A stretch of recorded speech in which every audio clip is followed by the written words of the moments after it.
Ito tips ko sa iyo ha. Maraming bagay o paraan para magiging masaya tayo sa buhay. Okay? Di porket wala kang girlfriend o boyfriend, parang binagsakan ka ng langit at lupa.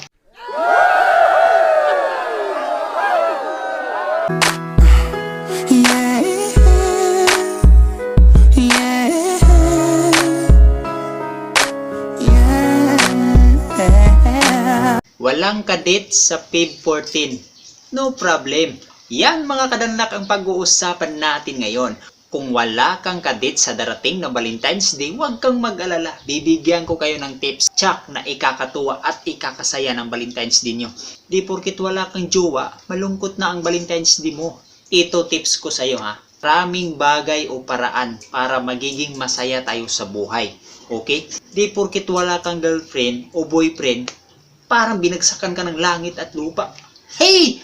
Maraming dahilan at maraming paraan. Okay? Ito una. Alam nyo mga kadanlak, kung wala kayong kadit, wala kayong mabibigyan ng flowers, chocolate, o sa araw ng Valentine's Day, huwag kang mag-alala. Nandyan yung mga magulang mo, yung nanay at tatay mo, sila yung edit mo. Diba?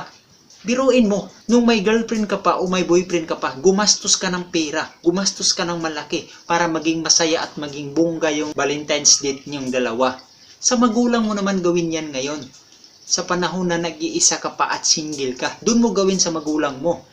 Okay? Yung magulang mo, yun ang gawin mong girlfriend at boyfriend mo. Dahil ang unang first love natin, yung ating nanay at tatay. So sila yung edit natin mga kadanlak. Tsak, matutuwa yun sila. Minsan lang yan sa isang taon, kaya gastusan natin, paglaanan natin ng budget ang ating magulang kung wala tayong minamahal. Okay? Tulad na lang ng papa mo. Pagupitan mo, bilhan mo ng damit, bilhan mo ng relo, bilhan mo ng sombrero, seeds, o kahit anong gusto niya, sapatos, chinilas, brief, shirt, pantalon. Matutuwa na yan. Alam naman natin na ang magulang natin, konting kibot lang, matutuwa na yan. Basta galing sa atin na anak nila, na binibigyan natin sila ng halaga. Minsan lang yan sa isang taon mga kadanlak. Para saan ba naman bibigyan din natin sila ng importansya sa buhay natin, okay? O yung mama natin, pa-makeover natin yan. Ipariban yung buhok, ipa-shades yung kilay, pa-make-upan, pa-manicure, paggandahan. Pagagandahin natin, bibigyan natin sila ng flowers. Yan. I-book natin sila ng hotel. Yung parang may moment din silang dalawa ba? Bibigyan natin ng cake. Yan, flowers, chocolates. Yan.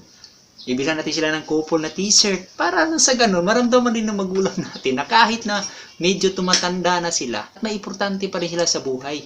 Kasama pa rin sila sa Valentine's Day. Ganon yun mga kadanlak.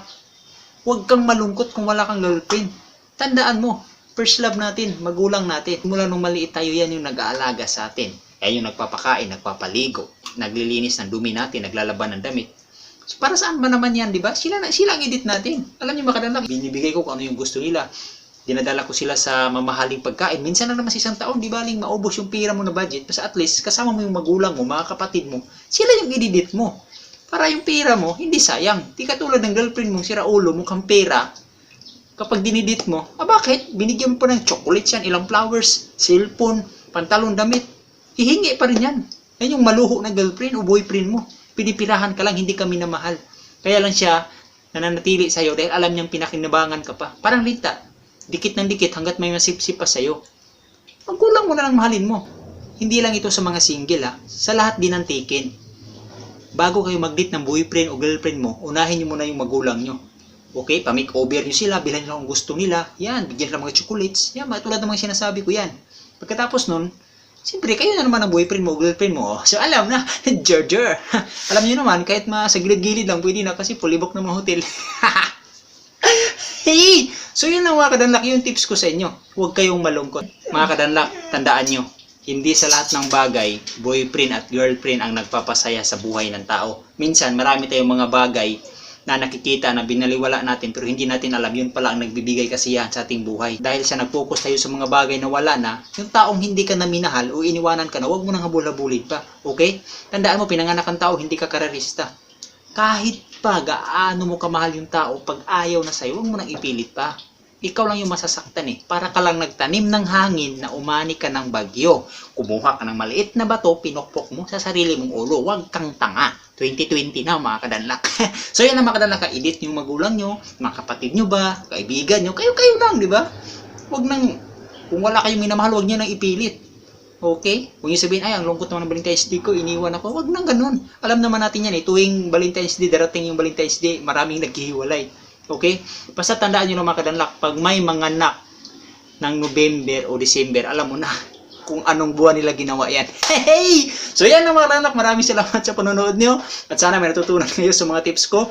Huwag natin kalimutan lagi, small YouTubers, God first.